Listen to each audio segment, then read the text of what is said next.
Decode को powered by Mungiya steel, steel का बादशाह। Tele MANAS mental health for all.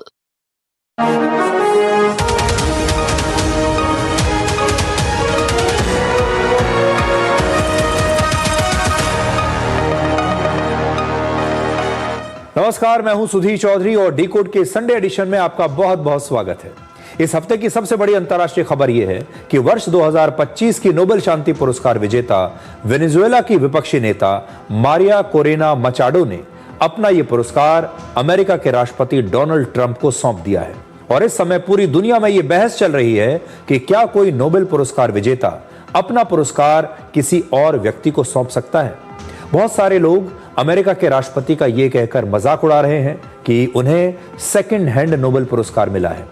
आज हम आपको यह पूरी कहानी सुनाएंगे कि कैसे वेनेजुएला की यह विपक्षी नेता व्हाइट हाउस पहुंची और उन्होंने राष्ट्रपति ट्रंप के साथ मीठी मीठी बातें की और फिर उन्हें अपना यह नोबेल पुरस्कार सम्मान सहित सौंप दिया। नोबेल पुरस्कारों के 125 वर्षों के इतिहास में इससे पहले ऐसा कभी नहीं हुआ, लेकिन कुछ ऐसे नोबेल पुरस्कार विजेता जरूर रहे जिन्होंने अपने मेडल को या तो नीलाम कर दिया या बेच दिया। इसके बाद हम बीएमसी में बीजेपी की शानदार जीत को डिकोड करेंगे। अब मुंबई में बीजेपी की ट्रिपल इंजन वाली सरकार चलेगी और लोकसभा और विधानसभा चुनावों के बाद ये उद्धव ठाकरे और राज ठाकरे की लगातार तीसरी हार है, यानी अब उनकी हार की हैट्रिक पूरी हो चुकी है। और जिस प्रकार से ठाकरे ब्रदर्स बीएमसी के चुनाव में हारे हैं, उससे बाल ठाकरे की आत्मा बहुत दुखी होगी। और आखिर में आपको दिखाएंगे कि अगर अमेरिका ने ईरान पर हमला किया तो ईरान अमेरिका में ही बने F-14 विमानों से अमेरिकी सेना का मुकाबला करेगा। ये F-14 विमान खुद अमेरिका ने ही ईरान को वर्ष 1974 में दिए थे और अब ये बहुत पुराने और आउटडेटेड हो चुके हैं। आप में से जिन लोगों ने टॉम क्रूज की superhit film top gun Maverick देखी है, उन्हें यह याद होगा कि इस फिल्म में टॉम क्रूज ने एक बहुत ही पुराने F-14 विमान से रशिया के लेटेस्ट सुखोई 57 विमान को मार गिराया था। अब क्या ईरान भी अपने इन पुराने और आउटडेटेड विमानों से अमेरिका के लेटेस्ट विमानों को मार गिराने का कमाल दिखा पाएगा? यह देखने वाली बात होगी। नोबेल शांति पुरस्कार को दुनिया का सबसे बड़ा और प्रतिष्ठित पुरस्कार माना जाता है। इस पुरस्कार की ताकत इतनी है कि अमेरिका के राष्ट्रपति डोनाल्ड ट्रंप भी इसके लिए लालायित है, लेकिन पूरी कोशिश करने के बाद भी यह पुरस्कार उन्हें नहीं मिला और यह बात उन्हें लगातार चुभती रहती है। इस पुरस्कार की चाहत में उन्होंने शांति के नाम पर कितने ही देशों पर हमला कर दिया, कितने ही युद्धों को रुकवाने का दावा किया और वो लगातार अपनी छवि एक शांति दूत के रूप में बनाने की पूरी कोशिश इस दौरान करते रहे हैं। लेकिन इसके बावजूद नोबेल पुरस्कार तय करने वाली कमेटी डोनाल्ड ट्रंप की इन कोशिशों से प्रभावित नहीं हुई और उन्होंने वर्ष 2025 का नोबेल शांति पुरस्कार वेनेजुएला की विपक्षी नेता मारिया कोरेना मचाडो को दे दिया। मचाडो इस बात को जानती थी कि ट्रंप नोबेल पुरस्कार के लिए कितने लालायित हैं और उन्होंने ट्रंप को खुश करने के लिए उस समय यह पुरस्कार उन्हें समर्पित भी कर दिया। और तब उन्हें लगा होगा कि इससे खुश होकर एक दिन ट्रंप उन्हें वेनेजुएला का राष्ट्रपति शायद नियुक्त कर दें। लेकिन मदुरो को गिरफ्तार करने के बाद भी ट्रंप ने मचाडो को वेनेजुएला का राष्ट्रपति नहीं बनवाया और ऐसा लगता है कि उनकी तपस्या में कहीं कमी रह गई। 15 जनवरी को मचाडो राष्ट्रपति ट्रंप से मिलने के लिए व्हाइट हाउस पहुंची और वहां उन्होंने राष्ट्रपति ट्रंप को अपना नोबेल पुरस्कार का यह मेडल सौंप दिया। मचाडो ने कहा कि ट्रंप ने वेनेजुएला की रक्षा की है, इसलिए इस पुरस्कार के असली हकदार वही है। Le decía al presidente Trump que hace 200 años el general Lafayette le entregó a Simón Bolívar una medalla con la cara del presidente George Washington. Y desde entonces Simón Bolívar nunca la dejó, hasta el día de su muerte conservó la medalla. Justo 200 años después, los herederos, el pueblo de Bolívar, le entrega al presidente de los Estados Unidos en retribución una medalla. राष्ट्रपति Trump Machado से ये Nobel शांति पुरस्कार लेकर बेहद खुश हैं, बहुत गदगद हैं। उन्होंने खुद सोशल मीडिया पर लिखा कि मचाडो से मिलना मेरे लिए सच में बड़े गर्व की बात रही। वो एक कमाल की महिला हैं जिन्होंने बहुत कुछ बर्दाश्त किया है, बहुत कुछ सहा है, और मारिया ने मेरे नाम के लिए अपना नोबेल शांति पुरस्कार मुझे दे दिया, मेरे काम के लिए। और ये आपसी सम्मान और भरोसे की एक बहुत खूबसूरत मिसाल है। ये लिखा है राष्ट्रपति ट्रंप ने, और वो देखिए, वो खुद कह रहे हैं कि मेरे काम के लिए उन्होंने मुझे ये पुरस्कार दे दिया है। Maria presented me with her Nobel peace prize for the work I have done. मतलब वो खुद ये मानते हैं कि उन्होंने जो भी ये काम किया है, उन्होंने शानदार काम किया है, दुनिया में शांति को स्थापित किया है, और इसीलिए मचाडो ने अपना नोबेल शांति पुरस्कार ट्रंप के इस योगदान को देखते हुए उन्हें सौंप दिया। अब यह देखिए कि कैसे पिछले कुछ दिनों में ही राष्ट्रपति ट्रंप का हृदय परिवर्तन हुआ है। वेनेजुएला में हमले के बाद राष्ट्रपति ट्रंप ने कहा था कि अभी वेनेजुएला में मचाडो की इतनी प्रतिष्ठा नहीं है कि उन्हें वहां का राष्ट्रपति बना दिया जाए, क्योंकि बहुत सारे लोग यही सोच रहे थे, क्योंकि मचाडो को जब यह पुरस्कार मिला तब उन्होंने इस पुरस्कार को पहले ही राष्ट्रपति ट्रंप को समर्पित कर दिया था। तो समर्पित तो पहले ही कर दिया था, लेकिन सौंपा अब है। और बहुत सारे लोगों को लगा था कि हो सकता है कि वेनेजुएला में जब सत्ता परिवर्तन होगा तो राष्ट्रपति ट्रंप मचाडो को ही वेनेजुएला का राष्ट्रपति बना दे, लेकिन उन्होंने ऐसा नहीं किया। और अब राष्ट्रपति ट्रंप उन्हीं मचाडो की खुलकर तारीफ कर रहे हैं। अब ट्रंप और मचाडो की इस खुशनुमा तस्वीर के बाद एक नया विवाद पूरी दुनिया में शुरू हो गया है, और वो विवाद ये है कि क्या कोई नोबेल पुरस्कार विजेता अपना पुरस्कार किसी और को सौंप सकता है? क्या ये पुरस्कार ट्रांसफरेबल है? नोबेल पुरस्कार के 125 वर्षों के इतिहास में यह पहला मौका है जब किसी विजेता ने अपना नोबेल पुरस्कार किसी और व्यक्ति को सौंप दिया है। नोबेल शांति पुरस्कार देने वाली नॉर्वे की नोबेल कमेटी का यह कहना है कि नोबेल पुरस्कार ना तो वापस लिया जा सकता है, ना ही किसी के साथ साझा किया जा सकता है, और ना ही किसी और व्यक्ति को ट्रांसफर किया जा सकता है। नोबेल कमेटी ने कहा है कि हाल के दिनों में उनसे इस बारे में बहुत सारे सवाल पूछे गए, खासकर यह जानने के लिए कि क्या नोबेल शांति पुरस्कार विजेता को बदला जा सकता है या नहीं। असल में जब उनसे ये सारे सवाल पूछे जा रहे थे तो ये सारे सवाल राष्ट्रपति ट्रंप की पृष्ठभूमि में ये जानने के लिए पूछे जा रहे थे कि क्या मचाडो अपना नोबेल पुरस्कार ट्रंप को समर्पित कर सकती हैं या नहीं। और इस पर नोबेल कमेटी ने स्पष्ट किया कि एक बार नोबेल पुरस्कार घोषित हो जाने के बाद उसे ना तो वापस लिया जा सकता है, उसे किसी और के साथ बांटा नहीं जा सकता, और उसे किसी और व्यक्ति को दिया भी नहीं जा सकता। यह फैसला अंतिम है और यह फैसला हमेशा के लिए है, और भविष्य में भी इसमें कोई बदलाव नहीं आएगा। नोबेल कमेटी के नियमों से यह साफ है कि ट्रंप को भले ही मचाडो का नोबेल पुरस्कार का मेडल तो मिल गया है, लेकिन इतिहास में वो कभी भी नोबेल शांति पुरस्कार के विजेता के तौर पर जाने नहीं जाएंगे। नोबेल पुरस्कार विजेता कभी नहीं कहलाएंगे, और ना ही उन्हें यह सम्मान कभी मिलेगा। मेडल जरूर उनके पास है, लेकिन सम्मान नहीं है।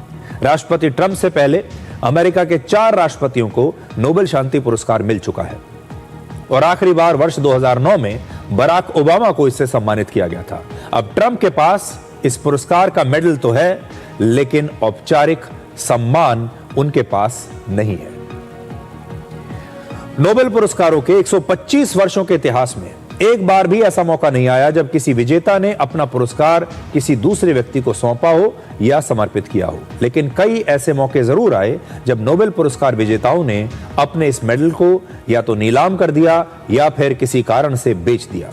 इनमें से ज्यादातर लोगों ने किसी अच्छे काम के लिए, पैसा जुटाने के लिए या फंड रेजिंग के लिए अपना मेडल नीलाम किया है। जैसे वर्ष 2021 में रशिया के एक पत्रकार दमित्री मुरातोव ने अपना नोबेल पुरस्कार 930 करोड़ रुपए में नीलाम करके यूक्रेन युद्ध के शरणार्थियों की मदद की थी। इससे पहले वर्ष 2014 में अमेरिका के एक वैज्ञानिक जेम्स डी वॉटसन ने अपना नोबेल पुरस्कार चैरिटी और रिसर्च के लिए 42 करोड़ रुपए में नीलाम कर दिया था। लेकिन एक नोबेल पुरस्कार विजेता ऐसा भी है जिसने अपनी गरीबी के दिनों में इस मेडल को बेच दिया था।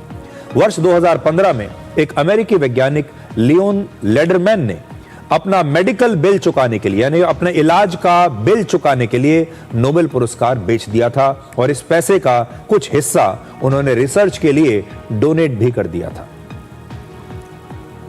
मचाडो ने राष्ट्रपति ट्रंप को मेडल देने के बारे में बताते हुए लैटिन अमेरिका के एक महान स्वतंत्रता सेनानी सिमोन बोलिवर का एक किस्सा सुनाया, जो आज आपको भी सुनना चाहिए।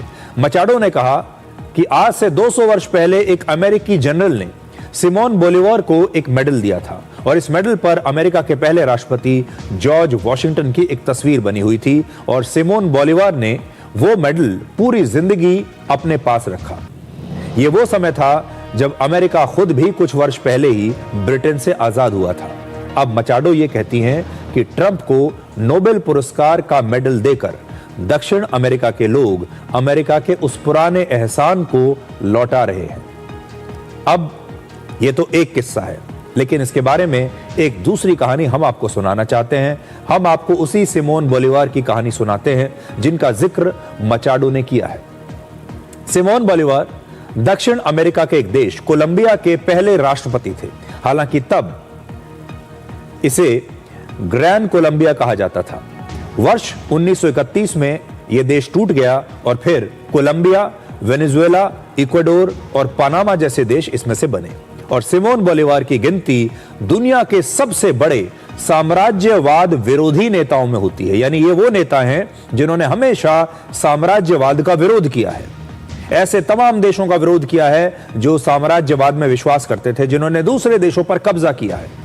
दक्षिण अमेरिका में उन्हें वही ओहदा प्राप्त है जो भारत में महात्मा गांधी को, चीन में माओ त्से तुंग को, वियतनाम में हो चिन मिन को और दक्षिण अफ्रीका में नेल्सन मंडेला को प्राप्त है।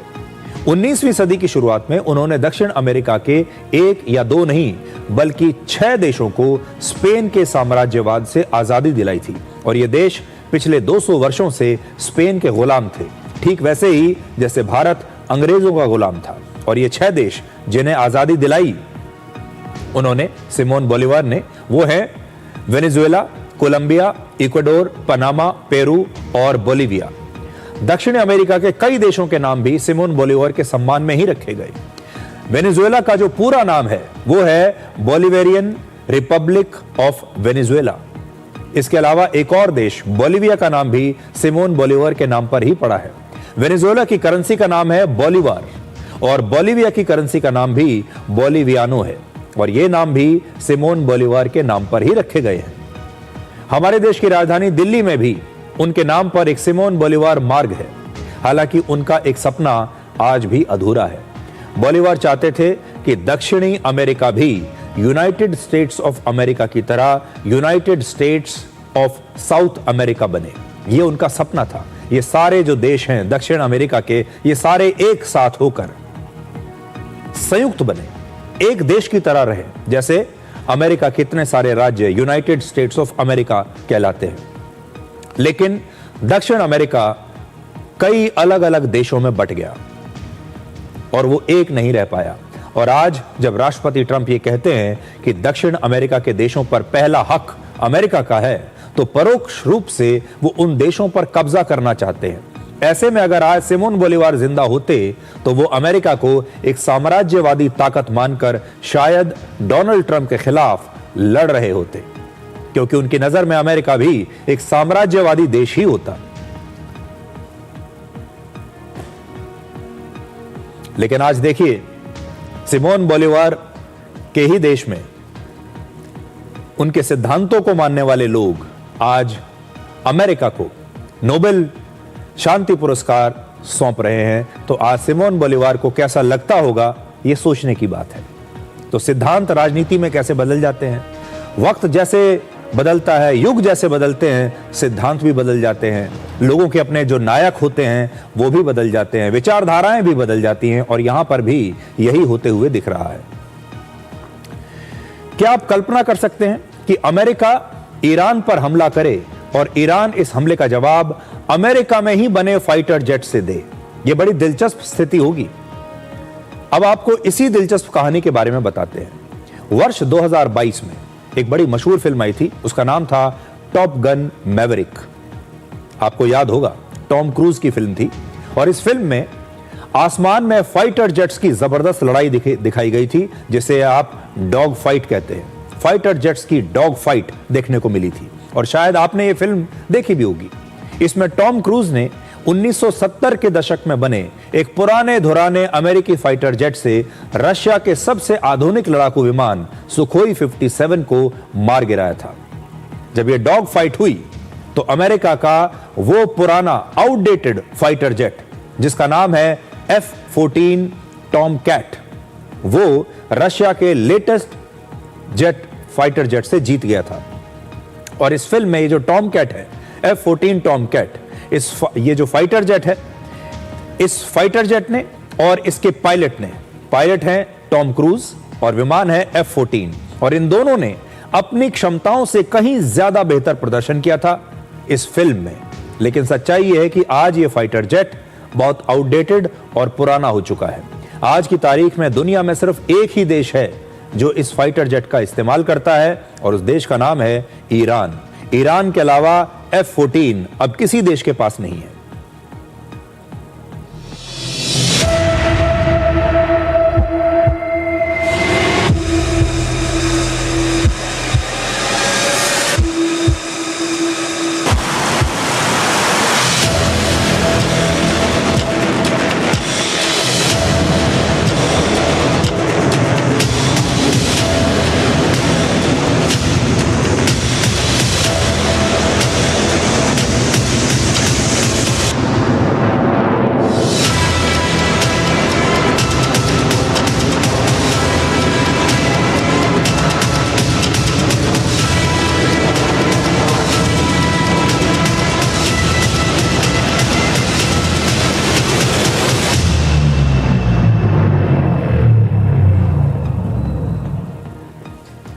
आज अमेरिका और ईरान एक दूसरे के दुश्मन हैं, लेकिन 1970 के दशक में ये दोनों ही देश पक्के दोस्त हुआ करते थे। वर्ष 1974 में अमेरिका ने करीब 18,000 करोड़ रुपए में ईरान को 79 आधुनिक F-14 फाइटर जेट्स बेचे थे। और आधुनिक में इसलिए कह रहा हूं क्योंकि उस समय ये सबसे आधुनिक प्लेन हुआ करते थे 1974 में। अमेरिका ने ईरान के अलावा किसी और देश को अपना ये विमान नहीं दिया और ईरान के इन फाइटर जेट्स को पर्शियन टॉम कैट्स भी कहा जाता है। वर्ष 1979 में ईरान की इस्लामिक क्रांति के बाद अमेरिका ने F-14 के स्पेयर पार्ट्स और इसकी मेंटेनेंस में ईरान की मदद करना बंद कर दिया। मतलब इन विमानों के स्पेयर पार्ट्स देने बंद कर दिए, मेंटेनेंस करनी बंद कर दी। इसके बाद ईरान ने खुद ही कहीं ना कहीं से जुगाड़ करके इन लड़ाकू विमानों को उड़ाया और आज भी उनके पास करीब 44 F-14 विमान बचे हुए हैं। लेकिन इन विमानों की असली संख्या शायद इससे भी कम हो सकती है। जून 2025 में इजराइल के एक हवाई हमले में ईरान के 2 F-14 फाइटर जेट्स नष्ट भी हो गए थे। और इस समय अगर अमेरिका और ईरान के बीच युद्ध हुआ तो ईरान इन्हीं made in America fighter jet से अमेरिका की ही सेना का मुकाबला करेगा।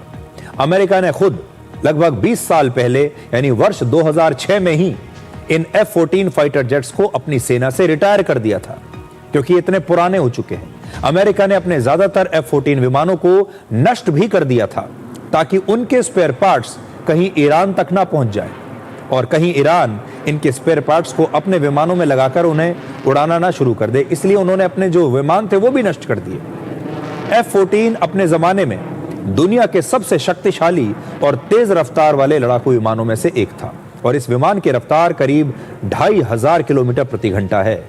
इसका रेडार 24 लक्ष्यों पर 24 टारगेट्स पर एक बार में नजर रख सकता है और 6 टारगेट्स पर एक साथ हमला भी कर सकता है। F-14 फाइटर जेट का निर्माण अमेरिका के एयरक्राफ्ट कैरियर को दुश्मन के हमलों से बचाने के लिए किया गया था और हैरानी की बात यह है कि अमेरिकी पायलट्स ने इन F-14 विमानों से दुश्मनों के सिर्फ 5 फाइटर जेट्स और हेलीकॉप्टर्स को मारा है, सिर्फ 5। लेकिन ईरान और इराक के बीच 1980 के दशक में हुए युद्ध के दौरान ईरान के F-14 फाइटर जेट्स ने इराक के 150 एयरक्राफ्ट और हेलीकॉप्टर्स को मार गिराने का दावा किया था। यानी अमेरिका के इस लड़ाकू विमान ने अपनी असली लड़ाई तो ईरान के लिए लड़ी। लेकिन आज जमाना बदल गया है। अब अमेरिका के पास F-35 जैसे लेटेस्ट एडवांस्ड फाइटर जेट्स हैं जो दुश्मन के रेडार पर नजर आते नहीं हैं। और फाइटर जेट्स कितने भी पुराने या नए हों, जंग आखिर पायलट लड़ता है। F-14 भले ही पुराना हो चुका है, लेकिन अगर पायलट माहिर है तो यह फाइटर जेट जानलेवा हमला भी कर सकता है। बड़ा सवाल यही है कि ईरान के पास टॉप गन वाला फाइटर जेट तो है, लेकिन वो टॉम क्रूज जैसा पायलट कहां से लाएगा।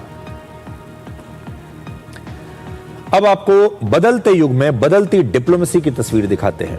आपने अब तक पुरुष राष्ट्र प्रमुखों की मुलाकात की बहुत सारी तस्वीरें देखी होंगी, लेकिन अब आपको 2 महिला प्रधानमंत्रियों की मुलाकात की तस्वीरें दिखाते हैं। इनमें से एक हैं इटली की प्रधानमंत्री जॉर्जिया मेलोनी और दूसरी हैं जापान की प्रधानमंत्री साने ताकाइची। जॉर्जिया मेलोनी 49 वर्ष की हैं, जबकि जापान की प्रधानमंत्री 64 वर्ष की है। जॉर्जिया मेलोनी इस समय जापान के दौरे पर हैं और 15 जनवरी को उनका जन्मदिन था, यानी उनका जन्मदिन ऐसे दिन पड़ा जब वो जापान के दौरे पर थी।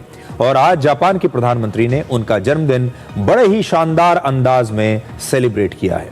जिस हॉल में इन दोनों प्रधानमंत्रियों की शिखर वार्ता होनी थी, वहां पर एक केक लाया गया और जापान की प्रधानमंत्री ने खुद बर्थडे सॉन्ग गाकर मेलोनी को जन्मदिन की शुभकामनाएं दी।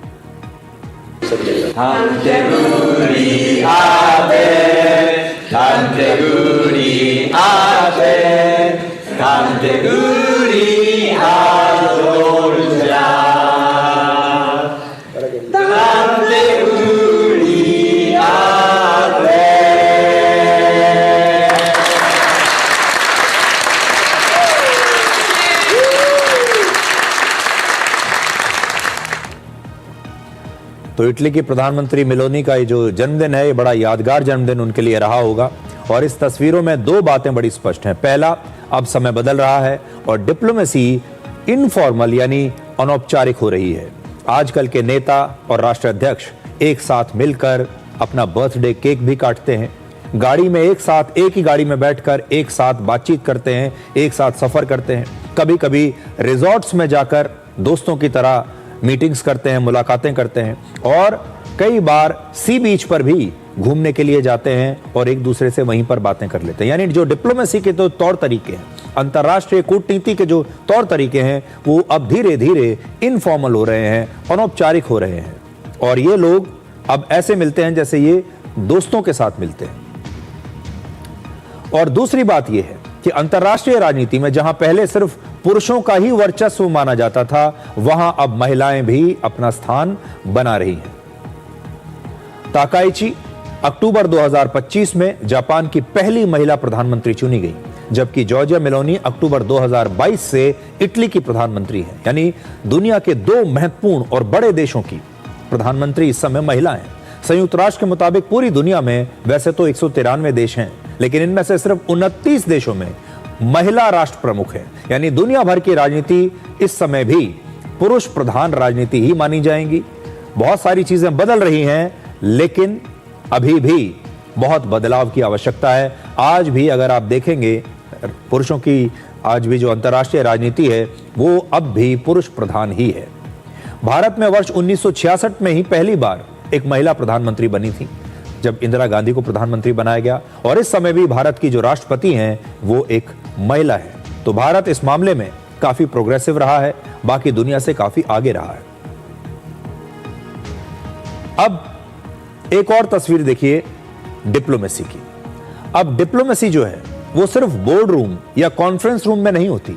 अब दुनिया के जो खास तौर पर युवा नेता हैं, वो जिम में पसीना बहाते हुए भी कूटनीति की चर्चा करते हैं, वो वर्कआउट भी एक साथ कर लेते हैं। आजकल के नेता कितने फिट हैं, और ये नेता मिलकर वर्कआउट भी एक साथ करते हैं। अब आप ये देखिए, अमेरिका के रक्षा मंत्री पीट हेग्सेथ और जापान के रक्षा मंत्री शिंजिरो कोइजुमी की अमेरिका के वर्जीनिया में एक मुलाकात हुई, और पेंटागन में मीटिंग से पहले दोनों नेताओं ने एक साथ वर्कआउट किया। और क्या क्या किया, अब ये तस्वीरें देखिए।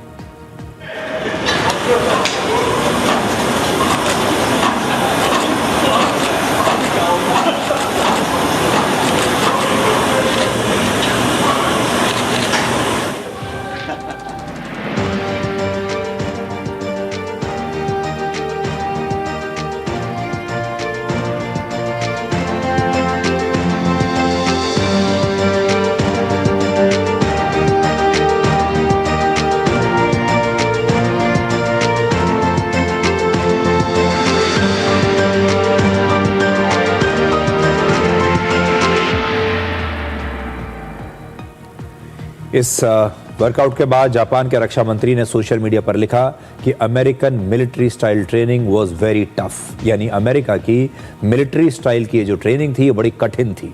लेकिन वर्कआउट के दौरान उनके चेहरे की मुस्कान बता रही थी कि संदेश सिर्फ शब्दों का नहीं, एक्शन का है। और पीट हेग्सेथ खुद एक सैनिक रह चुके हैं। वो अमेरिकी सेना में युद्ध के लिए हर वक्त तैयार रहने की सोच को बढ़ावा देते हैं और कूटनीति में तस्वीरें भी कई बार बड़े बड़े बयानों के बराबर होती हैं। और इन तस्वीरों का भी असली एजेंडा चीन और नॉर्थ कोरिया था। ये तस्वीरें बताती हैं कि अगर जरूरत पड़ी तो दोनों देश एक साथ पसीना भी बहाएंगे, एक साथ रणनीति भी बनाएंगे और हो सकता है युद्ध में भी एक दूसरे की मदद करें, एक टीम की तरह। इस समय पूरी दुनिया में ग्रीनलैंड और नेटो को लेकर एक सवाल पर बड़ी बहस हो रही है और आपने भी ग्रीनलैंड के बारे में अब तक बहुत कुछ सुन लिया होगा, देख लिया होगा, पढ़ लिया होगा। लेकिन जो सवाल इस समय उठ रहा है वो ये कि क्या राष्ट्रपति ट्रंप का ग्रीनलैंड पर हमला नेटो गठबंधन को हमेशा के लिए खत्म कर देगा या इसमें एक बहुत बड़ी दरार पैदा कर देगा। राष्ट्रपति ट्रंप कह चुके हैं कि अगर ग्रीनलैंड उन्हें शांति से नहीं मिला तो शक्ति का प्रयोग यानी हमला करके भी वो ग्रीनलैंड को ले सकते हैं। उन्होंने ग्रीनलैंड को अपने गोल्डन डोम प्रोजेक्ट के लिए बहुत जरूरी बताया है और गोल्डन डोम एक ऐसा एयर डिफेंस सिस्टम है जिसका मकसद अमेरिका को किसी भी दुश्मन देश के मिसाइल हमले से बचाना है। लेकिन नेटो गठबंधन के फ्रांस, जर्मनी और कनाडा जैसे कई सदस्य देश अब ग्रीनलैंड के साथ आकर खड़े हो गए हैं। ग्रीनलैंड एक ऑटोनोमस देश है लेकिन उस पर डेनमार्क का अधिकार है और खुद ग्रीनलैंड की प्रधानमंत्री ने यह कहा है कि ग्रीनलैंड कभी अमेरिका का हिस्सा नहीं बनेगा। It was a productive meeting. It was a good meeting, and in that meeting, the two sides agreed to really establish a working group of individuals who will continue to have technical talks on the acquisition of Greenland. Those talks will take place, I'm told, every 2 to 3 weeks. So this is a conversation the administration intends to keep having with the Danes and with the respected delegation from Greenland. But the president has made his priority quite clear. He wants the United States to acquire Greenland. He thinks it's in our best national security to do that. Well, to your first question on Greenland, I don't think troops in Europe impact the president's decision-making process, nor does it impact his goal of the acquisition of Greenland at all. अब America मानने के लिए तैयार नहीं है और NATO के जो सदस्य देश हैं वो इस पर अपना मतभेद रखते हैं। डोनाल्ड ट्रंप की चेतावनी के बाद नेटो गठबंधन के कई देशों ने एक मिलिट्री एक्सरसाइज के लिए अपने सैनिकों को ग्रीनलैंड भेजना शुरू कर दिया है और इस मिलिट्री एक्सरसाइज का नाम रखा गया है ऑपरेशन आर्कटिक एंड्योरेंस। ये एक्सरसाइज अमेरिका का सांकेतिक विरोध करने और ग्रीनलैंड का समर्थन करने के लिए हो रही है। लेकिन एक चीज देखकर आप हैरान रह जाएंगे और वो ये कि इस मिलिट्री एक्सरसाइज में नेटो के 7 देशों के सिर्फ 37 सैनिक शामिल हो रहे हैं। एक बार फिर से सुन लीजिए, सिर्फ 37 सैनिक। इसमें यूरोप के सबसे बड़ी मिलिट्री पावर इस समय जो है वो फ्रांस ने अपने सिर्फ 15 सैनिक भेजे हैं। यूरोप की सबसे बड़ी आर्थिक शक्ति जर्मनी ने सिर्फ 13 सैनिक भेजे हैं। ब्रिटेन और द नेदरलैंड्स ने सिर्फ एक सैनिक भेजा। स्वीडन ने 3 और नॉर्वे और फिनलैंड ने अपने 2 सैनिक इस एक्सरसाइज में भेजे। ये 37 सैनिक ये दिखा रहे हैं कि अमेरिका के बिना नेटो की ताकत कितनी कम है और नेटो अमेरिका पर किस हद तक निर्भर है। अमेरिका के पास 13,30,000 से ज्यादा सैनिक हैं जो नेटो की कुल सक्रिय सैन्य ताकत का लगभग 39% है और अमेरिका नेटो गठबंधन की सबसे बड़ी ताकत है। नेटो में दूसरे नंबर पर तुर्की है, उसके पास 3.5 लाख सैनिक हैं। तीसरे नंबर पर फ्रांस जिसके पास 2,03,000 सैनिक हैं। अमेरिका का सैन्य बजट ही लगभग 90 लाख करोड़ रुपए का है, जबकि नेटो के सभी देशों ने मिलकर वर्ष 2024 में करीब 135 लाख करोड़ रुपए खर्च किए थे। इसका मतलब यह कि नेटो के कुल सैन्य खर्च का लगभग 66% हिस्सा तो अकेले अमेरिका ही खर्च करता है। अब बड़ा सवाल यह है कि क्या नेटो के सभी देश मिलकर एक अकेले अमेरिका को रोकने की हैसियत रखते हैं? अमेरिका की सेना में करीब 13 लाख सैनिक हैं और उसके अलावा बाकी सभी नेटो देशों के 20 लाख सैनिक मिलकर बनते हैं। यानी सैनिकों के मामले में नेटो की कुल ताकत का एक बहुत बड़ा हिस्सा अमेरिका के पास है। अमेरिका के पास एयरक्राफ्ट कैरियर की जो संख्या है वो 11 है, जबकि बाकी सभी नेटो देशों के पास कुल मिलाकर 7 एयरक्राफ्ट कैरियर हैं। इसका मतलब स्पष्ट है कि नेटो की असली ताकत अमेरिका के पास है। अब डेनमार्क की प्रधानमंत्री ने चेतावनी दी है कि अगर अमेरिका ग्रीनलैंड पर हमला करेगा तो इससे नेटो का अंत हो सकता है। फ्रांस जैसे देश ग्रीनलैंड के मुद्दे पर साथ तो दे रहे हैं, लेकिन कोई सीधे सीधे आज भी अमेरिका का विरोध कर नहीं पा रहा। Au Groenland, territoire autonome du royaume de Danemark, les Européens ont une responsabilité particulière, car ce territoire appartient à l'Union européenne, car ce territoire est aussi celui d'un de nos alliés de l'OTAN. La France a décidé de se joindre à l'exercice qui a été programmé et lancé par le Danemark de manière souveraine et indépendante dans le cadre d'Arctic Endurance. Une première équipe de militaires français est déjà sur place et sera renforcée dans les prochains jours par des moyens terrestres, aériens et maritimes.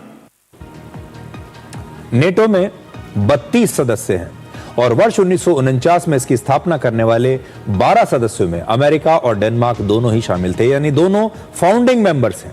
और अब ये दोनों ही founding members एक दूसरे से लड़ रहे हैं।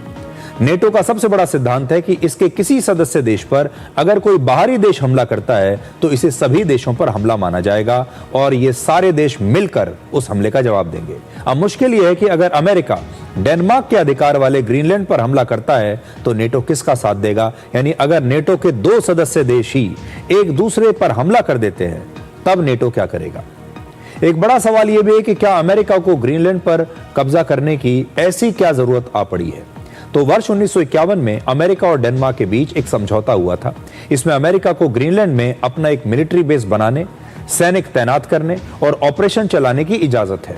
शीत युद्ध के दौरान ग्रीनलैंड में अमेरिका के 5 मिलिट्री बेस भी थे, लेकिन आज वहां अमेरिका का एक ही मिलिट्री बेस बचा है, जिसमें रशिया के किसी हमले से बचाने के लिए एक एयर डिफेंस सिस्टम भी वहां पर तैनात किया गया है। यह भी कहा जाता है कि ग्रीनलैंड पर कब्जे की वजह सिर्फ राष्ट्रीय सुरक्षा नहीं बल्कि रेयर अर्थ मिनरल्स है। ग्रीनलैंड में 15 lakh tonne rare earth minerals का भंडार होने की संभावना है। अगर ऐसा हुआ तो यह दुनिया के 5 बड़े देशों में से एक होगा और इसीलिए अमेरिका की नजर अब ग्रीनलैंड पर है। अमेरिका वेनेजुएला में क्यों गया, वहां पर उसने इतना बड़ा ऑपरेशन क्यों चलाया, ये सब जानते हैं। तेल के लिए चलाया। ईरान में भी तेल का बहुत बड़ा भंडार है और अब ग्रीनलैंड भी एक ऐसी जगह है जहां से अमेरिका को बहुत कुछ मिल सकता है। बीएमसी चुनावों के नतीजे आज पूरे देश में ऐसे छाए हुए हैं जैसे ये मुंबई के म्युनिसिपल कॉरपोरेशन के नतीजे ना हो बल्कि देश के लोकसभा चुनाव के नतीजे हों। पूरे देश में बीएमसी के चुनावों की बात हो रही है। आज बीजेपी का जो शीर्ष नेतृत्व है वो बड़ा खुश होगा क्योंकि पहली बार बीजेपी बीएमसी की सत्ता में आने वाली है और पहली बार उसका मेयर बीएमसी में होगा। इस सब के बाद बाल ठाकरे की आत्मा आज बड़ी दुखी होगी क्योंकि बाल ठाकरे ने वर्ष 1966 में इसी मुंबई से शिवसेना को शुरू किया था, उसका गठन किया था और मुंबई उनका स्ट्रॉन्ग होल्ड था, उनका गढ़ था। फिर यह पार्टी पूरे महाराष्ट्र में फैल गई और अब उनकी शिवसेना यूबीटी पूरे महाराष्ट्र से सिमटते सिमटते मुंबई में भी पिछले 30 वर्षों के बाद बीएमसी की सत्ता से पहली बार बाहर हो गई। महाराष्ट्र में उद्धव ठाकरे और राज ठाकरे की राजनीति अब कितनी बची है यह आप आज देख पाएंगे। नगर निगम का चुनाव इसकी अग्नि परीक्षा थी और इसमें ये दोनों ही भाई फेल हो गए। महाराष्ट्र की राजनीति में अब सिर्फ बीजेपी का ही बोलबाला है। बीएमसी का चुनाव उद्धव ठाकरे और राज ठाकरे के अस्तित्व की लड़ाई थी, इसलिए 20 वर्षों के बाद दोनों भाई पहली बार मिलकर चुनाव भी लड़े क्योंकि वो समझ गए थे कि अगर एक साथ नहीं आए तो इसके बाद अगला मौका नहीं मिलने वाला।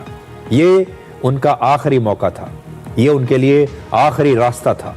लेकिन महाराष्ट्र की जनता ने ठाकरे भाइयों के इस गठबंधन को भी आज खारिज कर दिया। अब आप आज के चुनाव नतीजों के बाद की जश्न की कुछ तस्वीरें देखिए और फिर हम इन नतीजों का विश्लेषण करेंगे।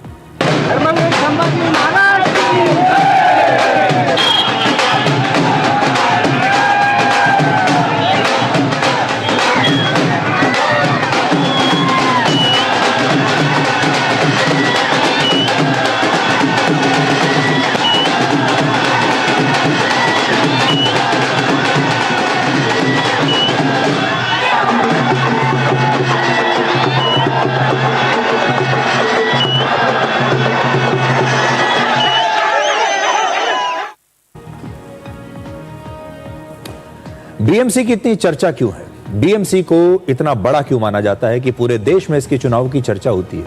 उसका बड़ा कारण है इसका सालाना बजट जो करीब 75,000 करोड़ रुपए का है, और बीएमसी का बजट गोवा, अरुणाचल प्रदेश, मणिपुर, मेघालय और मिजोरम जैसे राज्यों के बजट से भी बड़ा है। ऐसा कहा जाता है कि देश की आर्थिक राजधानी मुंबई में बीएमसी का चुनाव जो जीतता है वही मुंबई का राजा होता है, वही मुंबई को भी चलाता है। बीएमसी के चुनाव के नतीजे और ट्रेंड से 3 बड़े संकेत मिलते हैं। पहला, मराठी अस्मिता का कार्ड इस बार नहीं चला। उद्धव ठाकरे और राज ठाकरे की गैर मराठियों के खिलाफ नफरत की राजनीति महाराष्ट्र और मुंबई के लोगों को पसंद नहीं आई, और अब उनके कान पक चुके हैं ये सब सुनते सुनते। ये जो मराठा कार्ड बार बार खेला जाता है, बार बार लोगों की पिटाई की जाती है ये कहकर कि आपको अगर मुंबई में रहना है तो मराठी भाषा में बात करनी पड़ेगी। आपको याद होगा, आपने भी सोशल मीडिया पर ऐसे बहुत सारे वीडियोस देखे होंगे जहां शिवसेना के कार्यकर्ता आम लोगों की पिटाई कर रहे हैं और उन्हें मजबूर किया जा रहा है कि वो सिर्फ मराठी में बात करें। तो ये जो पूरा कार्ड खेला गया मराठी अस्मिता का, अब मुंबई के ही लोग, महाराष्ट्र के लोग इससे थक चुके हैं, और ये आज उन्होंने एक बहुत बड़ा जवाब उद्धव ठाकरे और उनके भाई राज ठाकरे को दिया है, और उन्होंने कहा है कि कुछ नया सोचिए। ये पुराने जमाने की बात, ये बाल ठाकरे के जमाने से जो पूरा मुद्दा चला आ रहा है, अब 2026 में कुछ नया करिए, कुछ नया सोचिए, आगे के भविष्य के बारे में सोचिए। दूसरा, महाराष्ट्र की जनता ने इस बार परिवारवाद को भी नकार दिया है। उद्धव और राज का ठाकरे कार्ड इस बार फेल हो गया। उन्होंने तस्वीरें तो बहुत लगाई ऐसी जहां पर राज ठाकरे और उद्धव ठाकरे बाल ठाकरे के साथ दिखाई दे रहे हैं, बहुत तस्वीरें उन्होंने ऐसी लगाई, और ऐसी तस्वीरें जहां आप देख पा रहे हैं। लेकिन लोगों ने यह कहा कि वो जो पुराना जादू था राज ठाकरे का और वो जो जमाना था बाल ठाकरे का, जब बाल ठाकरे के एक तरफ राज ठाकरे खड़े हुआ करते थे, दूसरी तरफ राज ठाकरे खड़े होते थे, और ये जो तस्वीर है ये लोगों को बहुत अच्छी लगती थी, लेकिन वो जमाना अब गया, और आज बाल ठाकरे की आत्मा बहुत दुखी होगी कि उन्होंने जिस पार्टी को इतना बड़ा बनाया वो पार्टी आज किस स्थिति में आ गई है। तीसरी बात, विरासत की राजनीति का दौर भी अब खत्म होता हुआ दिख रहा है। अभी तक उद्धव ठाकरे और राज ठाकरे बाला साहेब ठाकरे की विरासत की राजनीति कर रहे थे जिसमें उनका अपना योगदान कुछ नहीं था, लेकिन इस बार महाराष्ट्र की जनता ने विरासत की दुकान पर ताला लगा दिया है। महाराष्ट्र में 29 महानगर पालिका के चुनाव में 25 जगह पर भारतीय जनता पार्टी और मित्रों का विजय हुआ है। महाराष्ट्र की जनता ने भारतीय जनता पार्टी पर पूर्ण विश्वास दिखाया है। हमारे अध्यक्ष रविंद्र चौहान जी के नेतृत्व में महाराष्ट्र का ये महाविजय महाराष्ट्र की जनता को और हमारे कार्यकर्ताओं को हम समर्पित करते हैं। देखिए, ये आरोप नहीं है, ये तो लगभग और सिद्ध हो चुका है, और जिस तरह से राहुल जी ने उसको तमाम देश के सामने लाने का प्रयास किया, कोशिश की, और आज सभी देशवासियों के अंदर एक शंका है कि चुनाव आयोग की जो भूमिका है वो संदिग्ध है।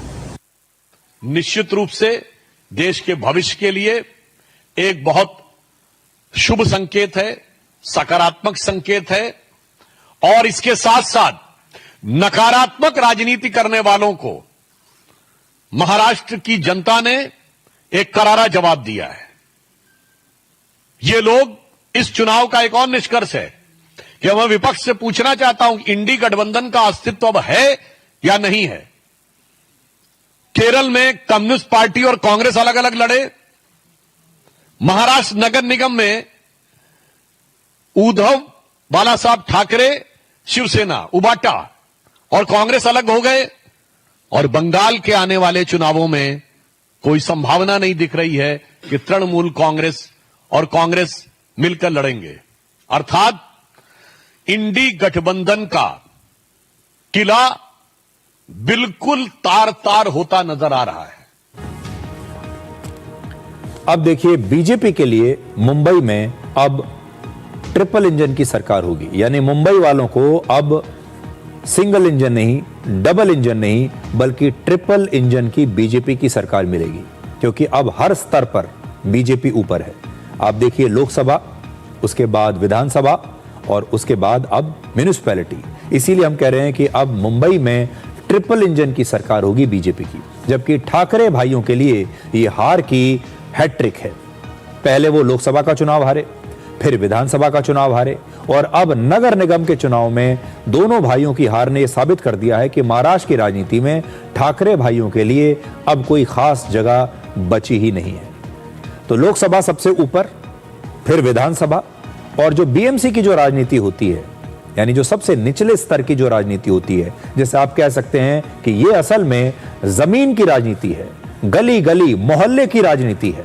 तो पहले कहा जाता था कि शिवसेना भले ही लोकसभा हार जाए, विधानसभा में थोड़ी दूसरे नंबर पर आ जाए, लेकिन जो गली मोहल्लों की जो राजनीति होती है, उस राजनीति में आज भी शिवसेना से ऊपर कोई नहीं है, ऐसा कहा जाता था।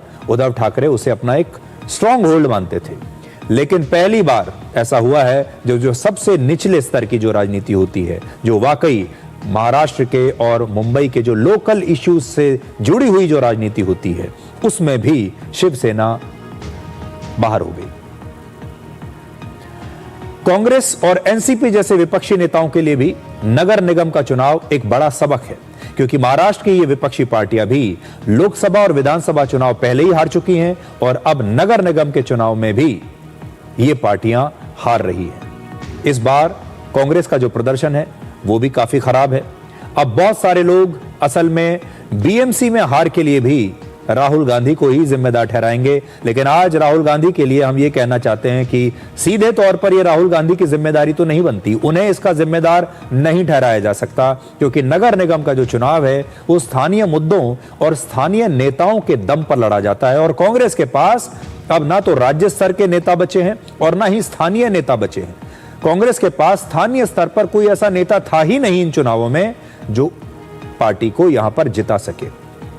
लेकिन स्थानीय नेताओं को ग्रूम करने की जिम्मेदारी, स्थानीय नेताओं को प्रमोट करने की जिम्मेदारी, उन्हें चुनने की जो जिम्मेदारी है वो किसी भी पार्टी में शीर्ष नेतृत्व की होती है और राहुल गांधी इस मामले में बिल्कुल चूक गए। उन्होंने अपने पार्टी में महाराष्ट्र में इस स्तर के किसी भी नेता को इतना बड़ा नहीं बनाया और ना ही उन्होंने सही नेताओं का चुनाव किया जो उन्हें पार्टी में, जो उनकी पार्टी को यहां पर जिता सके।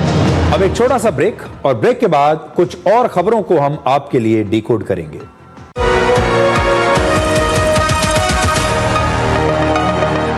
क्या तनाव आपके मानसिक और शारीरिक स्वास्थ्य पर बुरा असर डाल रहा है और आप समय प्रबंधन नहीं कर पा रहे? तनाव प्रबंधन के लिए टेलीमानस के 14416 पर संपर्क करें।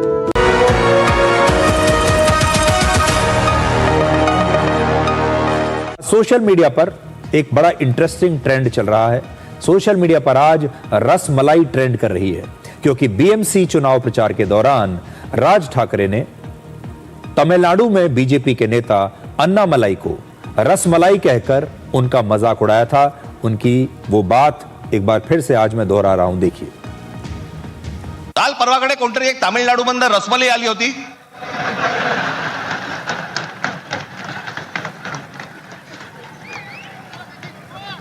काल परवाकडे कोणतरी एक तामिळनाडू मधून रसमलाई आली होती।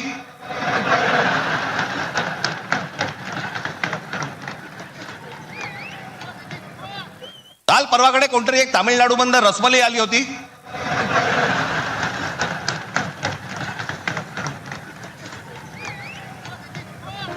आज ये जो बयान है हमने आपको कई बार दिखा दिया राज ठाकरे का, इसलिए क्योंकि उनका अपना ही बयान राज ठाकरे के कानों में आज गूंज रहा होगा, इसी तरीके से रिपीट मोड में, कि उन्होंने अन्नामलाई के लिए क्या कहा था। उन्होंने कहा था कि तमिलनाडु से एक रसमलाई मुंबई आया है, इसीलिए रसमलाई ट्रेंड कर रही है और लोग ये कह रहे हैं कि बीजेपी ने राज ठाकरे को वाकई रसमलाई खिला दी। इससे यह सीख मिलती है कि नेताओं को अपने चुनाव प्रचार के दौरान बड़े बड़े बोल नहीं बोलने चाहिए और शब्दों की मर्यादा बनाए रखनी चाहिए, क्योंकि हारने के बाद उन्हीं बयानों का इस्तेमाल करके इन नेताओं का मजाक भी उड़ाया जाता है। राज ठाकरे रैली तो बहुत अच्छी करते हैं, लोग उन्हें सुनने के लिए भी आ जाते हैं, शायद उन्हें लगता होगा कि बड़ी मनोरंजक बातें वो करते हैं। भाषण देना भी वो जानते हैं, आक्रामक रुख अगर देखना हो वो भी वो दिखाते हैं। यानी रैली की अगर आप बात करें तो बहुत बढ़िया रैली ऑर्गेनाइज करते हैं, इवेंट मैनेजमेंट बहुत अच्छा होता है उनका, जहां यहां पर भी आप देख सकते हैं। बट आप यकीन करेंगे कि इतने सारे लोग उनको सुनने के लिए आए, लेकिन वोट किसी ने नहीं दिया। इसलिए ऐसा लगता है कि लोग सिर्फ मनोरंजन के लिए आ रहे हैं, और राज ठाकरे जो है वो रसमलाई टाइप के जो सस्ते बयान होते हैं वो इस प्रकार के बयान देते हैं जो मीडिया में हेडलाइन बन जाते हैं, लोग उन पर ताली बजाते हैं, लेकिन वोट के नाम पर एक बार फिर से 0-0। ये नेताओं के लिए एक बहुत बड़ा सबक है। अब एक छोटा सा ब्रेक, और ब्रेक के बाद कुछ और खबरों को हम आपके लिए डिकोड करेंगे।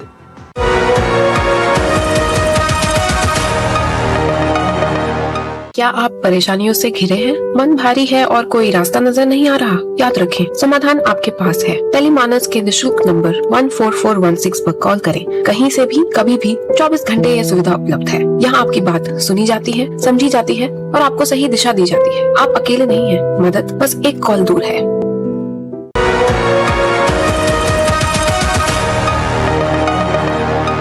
दो चिट्ठी बड़ी खास स्पेशल आपके लिए लेकर आया हूं। दोनों ही चिट्ठियां हमारे दर्शकों ने हाथ से लिखकर भेजी, और मैं हमेशा आपसे ये कहता हूं कि जब कोई व्यक्ति अपने हाथ से आपको कुछ लिखकर भेजता है तो ये उसके प्यार का प्रतीक होता है। आज के जमाने में जब लोग व्हाट्सएप पर सिर्फ इमोजी भेजकर अपनी भावनाएं व्यक्त करने लगे हैं, उनके पास इतना भी समय नहीं बचा है।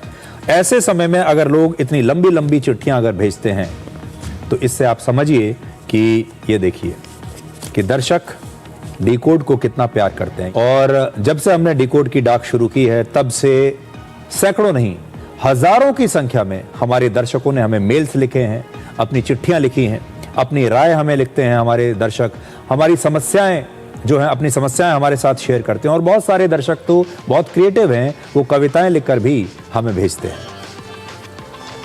तो जो सबसे खास बात है हमारे देश की वो ये है, हमने आपसे पहले भी कहा था कि अब हमारे देश में लोगों की लिखने की आदत खत्म होती जा रही है। लोग लिखना नहीं चाहते, और एक समय ऐसा आएगा जब लोग अपने हस्ताक्षर करना भी शायद भूल जाएंगे।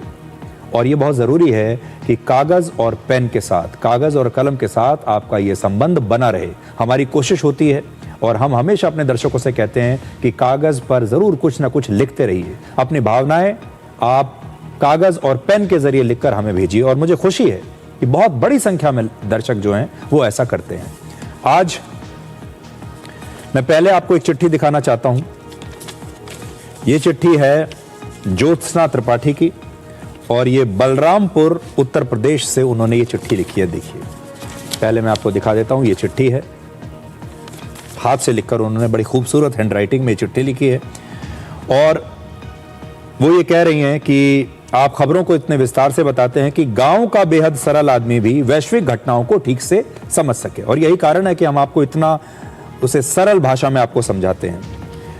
उन्हें यह भी अच्छा लगता है कि बेहद निराशाजनक माहौल में आप सकारात्मक खबरें ढूंढ लाते हैं, और यह दर्शकों को अच्छा लगता है। लेकिन जो उन्होंने आगे जो लिखा है वो ये, लोगों की उंगलियों को अब कीबोर्ड की आदत लग चुकी है और कलम अब केवल हस्ताक्षर तक सीमित रह गई है, और इसीलिए वो हाथ से लिखकर ये चिट्ठी भेज रही हैं।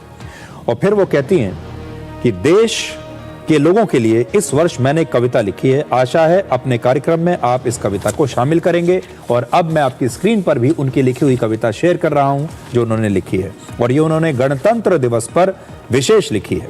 गणतंत्र दिवस पर देश, ये उनका शीर्षक है। आजादी के कुछ ताने अब उधड़ गए हैं, कुछ बाने उन आजादी के दीवानों की आग फूकती सांसों की मर्यादा थामे टिके हुए हैं, और कई ताने बाने इस कल्प वृक्ष की सूनी शाखाओं जैसे अब उजड़ गए हैं। आजादी के कुछ ताने अब उधड़ गए हैं। और उन्होंने एक ये लंबी कविता लिखी है, जो अब मैं पूरी कविता तो अब नहीं यहां पर नहीं सुना पाऊंगा, लेकिन आपके लिए स्क्रीन पर हमने ये जरूर डाल दिया, और उम्मीद करता हूं कि ज्योत्सना त्रिपाठी इस समय हमें देख रही होंगी। अब देखिए दूसरी चिट्ठी मैं आपको दिखाता हूं। दूसरी चिट्ठी हमारे पास आई है भारतीय सेना के पूर्व सैनिक हैं भरत कुमार। दिल्ली से उन्होंने ये चिट्ठी लिखी है, अपनी फोटो भी साथ में भेजी है, इसलिए मैं फोटो भी उनकी लगा रहा हूं। अपनी फोटो उन्होंने यहां पर भेजी है और सैनिकों के लिए तो हमारे मन में एक विशेष सम्मान है। वो कहते हैं, मैं एक्स-मैन हवलदार हूं और असम राइफल्स के लिए मैंने काम किया है। असम राइफल्स राष्ट्र का जवान एवं नागरिक हूं। और फिर वो ये कहते हैं कि मैं अपनी जिंदगी में किए गए बदलावों को आपके साथ साझा करना चाहता हूं। और उन्होंने पूरा अपना जो स्केड्यूल है वो बताया। सुबह 5 से 7 बजे तक दौड़ लगाना, व्यायाम करना, पेड़ पौधे लगाना, पानी देना और उनकी देखभाल करना। फिर वो आगे लिखते हैं, मृत्यु भगवान की मर्जी से ही संभव है। मैं 4 बार एक्सीडेंट से बचा हूं। वो आगे उन्होंने फिर बताया है। फिर वो ये भी कहते हैं कि पशु पक्षी कभी भी अपने मालिक को नहीं भूलते, इंसान से भी ज्यादा वफादार होते हैं। काश इंसान भी राष्ट्र के प्रति इतना ही वफादार होता। और उसके बाद उन्होंने बहुत अच्छी अच्छी बातें इसमें लिखी हैं और उन्होंने भी एक कविता लिखी है, भेजी है और उसका नाम उन्होंने रखा है संसार। संसार मनुष्य का कर्म क्षेत्र है, सुंदर ढंग से इसे निभाएंगे, कर्मठ होगी हम सभी की जिंदगी, नहीं किसी से हार पाएंगे। ये कविता भी आपकी स्क्रीन पर है। तो आज ये 2 ही चिट्ठियां मैं ले रहा हूं, हालांकि चिट्ठियों की जो संख्या है वो हजारों में है और हम अपने दर्शकों से ये कहना चाहते हैं कि हजारों चिट्ठियों को तो हम यहां शामिल नहीं कर सकते क्योंकि बहुत समय लग जाएगा, लेकिन आपकी सब चिट्ठियां हम पढ़ते हैं। आपका जो फीडबैक आता है, आपकी जो राय आती है उसे हम पढ़ते हैं, आपकी जो समस्याएं आती हैं वो भी हम देखते हैं और जहां तक संभव होता है जो उन समस्याओं को लेकर जो मंत्रालय होते हैं, जो उनके विभाग होते हैं, वहां तक हम जाने की कोशिश भी करते हैं। तो आप ऐसे ही हमें डिकोड की डाक में अपनी चिट्ठी, अपनी राय लिखते रहिए। तो आज डिकोड में इतना ही। अब आपसे हमारी अगली मुलाकात होगी कल यानी सोमवार रात 9 बजे, जब हम और आप मिलकर नए हफ्ते की शुरुआत करेंगे। तब तक आप खुश रहिए, सुरक्षित रहिए, स्वस्थ रहिए। नमस्कार।